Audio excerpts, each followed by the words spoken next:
Le livre des Actes marque une progression du commencement à la fin, et lorsque le récit se termine au 28e chapitre, le mouvement de l'esprit ne cesse pas.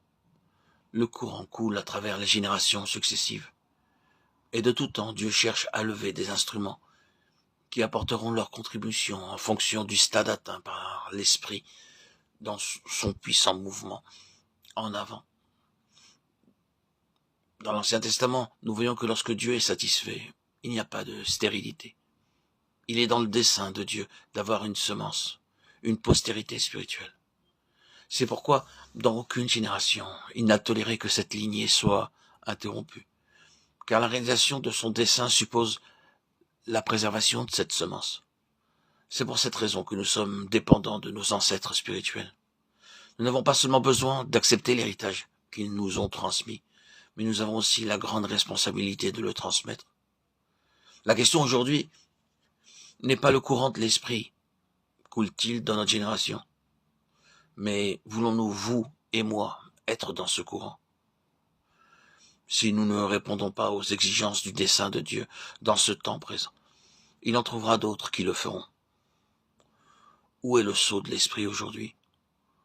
Où est l'autorité spirituelle aujourd'hui? Est-elle avec nous ou n'y est-elle pas?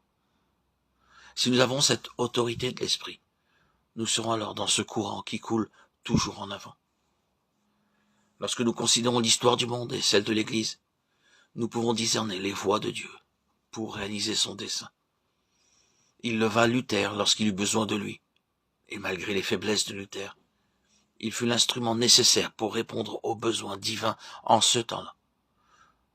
Vous et moi, nous sommes redevables envers Martin Luther, par la grâce de Dieu, car nous sommes le fruit de son travail.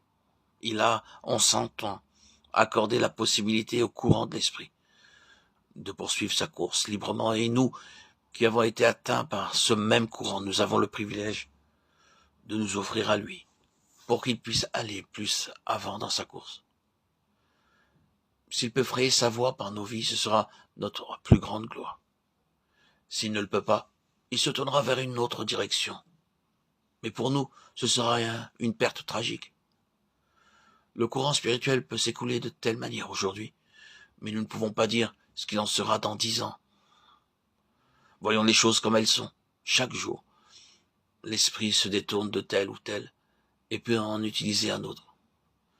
Si nous nous résistons aujourd'hui, il devra se frayer une voie ailleurs. Quelle redoutable réalité! Depuis cette période de ténèbres, alors que le rayonnement de la lumière qui illuminait la première église avait dans une certaine mesure été obscurci, le Saint-Esprit a continué de recouvrer la vérité perdue par un instrument, puis par un autre, jusqu'à ce que tout le corps de la vérité ait été recouvré par l'Église. L'attention des saints a été attirée au début du siècle sur le besoin d'un ministère corporatif. Et plus récemment, cette vérité a été de nouveau soulignée. Mais cependant, la mise en pratique de cette vérité n'a pas été entièrement réalisée. Recouvrer la doctrine du ministère corporatif, c'est une chose. La réalité du ministère corporatif exprimée par la vie d'Église en est une autre. Puisque c'est notre privilège d'être des héritiers des grandes richesses qui ont été recouvrées durant les quelques siècles passés, nous qui vivons dans ce 21e siècle, nous devons assumer la responsabilité qu'un tel héritage suscite en nous. Toute cette richesse ne nous est pas seulement accordée pour nous-mêmes, mais pour que l'Évangile puisse progresser.